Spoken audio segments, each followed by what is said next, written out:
अभी एक फैशन हो गया है, आम्बेडकर आम्बेडकर आम्बेडकर आम्बेडकर आम्बेडकर आम्बेडकर। इतना नाम अगर भगवान का लेते तो 7 जन्मों तक स्वर्ग मिल जाता। अच्छी बात है ना। ना सुनिए तो, सुनिए ना, आप सुनिए ना, मैं बताता हूं। हमें तो आनंद है कि आम्बेडकर का नाम लेते हैं। आम्बेडकर का नाम अभी 100 बार ज्यादा लो, परंतु साथ अर्थ में आम्बेडकर जी के प्रति आपका भाव क्या है ये मैं बताता हूं। मान्यवर, आम्बेडकर जी को देश की पहली कैबिनेट से इस्तीफा क्यों दे दिया? आम्बेडकर जी ने कई बार कहा कि अनुसूचित जातियों और जनजातियों से हुए व्यवहार से मैं असंतुष्ट हूं। सरकार की विदेश नीति से मैं असहमत हूं और आर्टिकल 370 से मैं असहमत हूं। इसलिए वो छोड़ना चाहते थे। उनको आश्वासन दिया गया, आश्वासन पूरा नहीं हुआ। उन्होंने इग्नोरेंस के चलते इस्तीफा दे दिया। और एक श्री BC रॉय ने पत्र लिखा कि आम्बेडकर और राजाजी जैसे 2 महानुभाव मंत्रिमंडल छोड़ेंगे तो क्या होगा। तो नेहरू जी ने उनको जवाब में लिखा है, राजाजी के जाने से तो थोड़ा बहुत नुकसान होगा, आम्बेडकर के जाने से मंत्रिमंडल कमजोर नहीं होता है। मान्यवर, ये विचार जो खड़गे जी कह रहे हैं ना, क्या आपत्ति है? जिसका विरोध करते हो उसका वोट के लिए नाम देना है, कितना उचित है? क्योंकि अब आम्बेडकर जी को मानने वाले पर्याप्त संख्या में आ गए हैं, इसलिए आप आम्बेडकर आम्बेडकर कर रहे हो।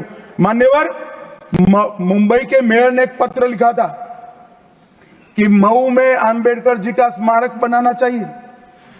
मऊ में जो आम्बेडकर जी का जन्म स्थान था, सुझाव लिखा।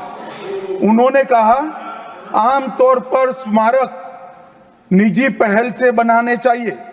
यदि सरकार किसी प्रकार की सहायता करती है तो वो उचित नहीं होगा। उनके कितने स्मारक बने साहब? कोई स्मारक आम्बेडकर जी का नहीं बना, देश भर में नहीं बना। आम्बेडकर जी के स्मारक कब बने? जब भारतीय जनता पार्टी सत्ता में आई, तब मऊ में डॉक्टर आम्बेडकर के जन्मस्थान पर स्थानक बना।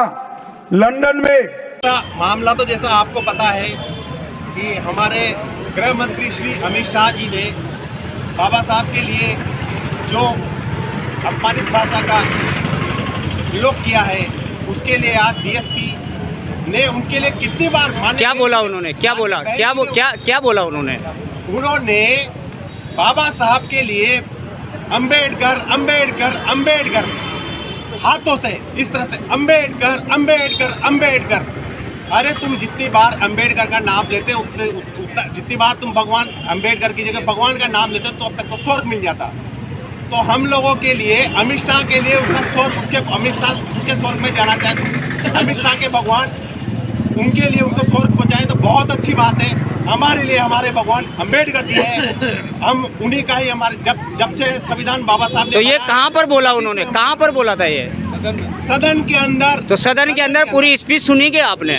पूरी स्पीच सुनी क्या? पूरी स्पीच देखो, सबसे बड़ी चीज है बाबा साहब का अपमान। नहीं, बाबा साहब को देखो हम भी मानते हैं, सभी मानते हैं। बस हमारा माननीय बहन जी ने अमित शाह को कितनी बार अल्टीमेटम दिया कि भाई तुम माफी मांग ले, माफी मांग ले, अपने शब्द को वापस लेके माफी मांग ले, लेकिन उसने अपने शब्द वापस नहीं लिए और यानी संविधान का अपमान किया उन्होंने।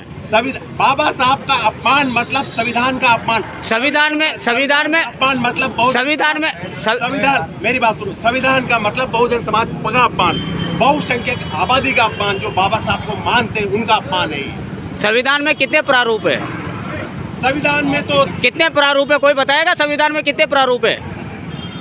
संविधान में कितने प्रारूप है बताएगा कोई भी?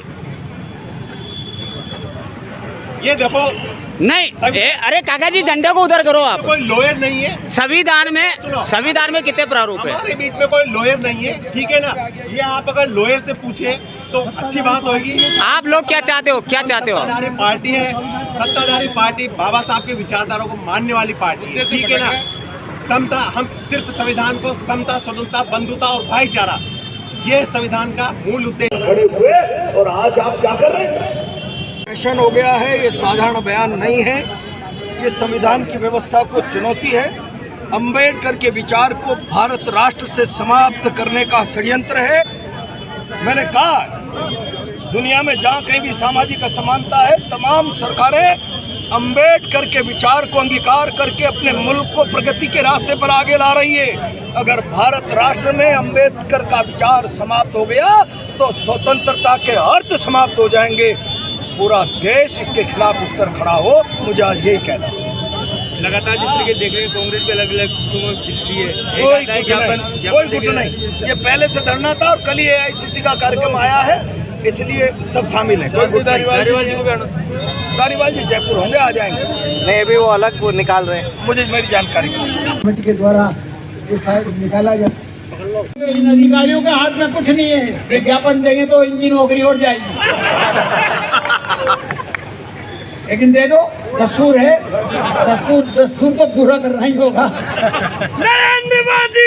इस चीज को पसंद नहीं करते वो लोग, इस प्रकार की भाषा बोलते हैं और वो अपमान करते हैं सीधा किसका, जिसने कि संविधान ने किया, जिससे कि आज ये लोग जो है कुछ अपना जीवन स्तर ऊंचा कर पाए हैं।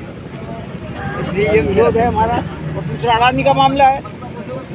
अरे कांग्रेस चाहती क्या है? कांग्रेस तो सिर्फ इतना सही चाहती है कि जांच करा लो यार। अमेरिका जांच कर रहा है। थोड़ा सा पीछे लो ना यार। आपको क्या दिक्कत है? थोड़ा ऊपर ले लो ना भैया जी। आप क्या रहने वाले हैं? मतलब एडजस्ट थोड़ा। आपका नागरिक, भारत का नागरिक है, अगर उसके खिलाफ कोई आरोप लगता है तो उसकी जांच कराने में क्या दिक्कत आ रही है? जब उस पर चर्चा करने में क्या दिक्कत आ रही है? पूरा शहर खत्म कर दिया अधिवेशन संसद का, लेकिन जांच, लेकिन चर्चा कराना मंजूर नहीं। तो मिली भगत है, साफ साफ दलाली कर रहे हैं, अडानी की दलाली कर रहे हैं। खुलेआम भ्रष्टाचार हो रहा है, खुलेआम, कोई पूछने वाला नहीं है।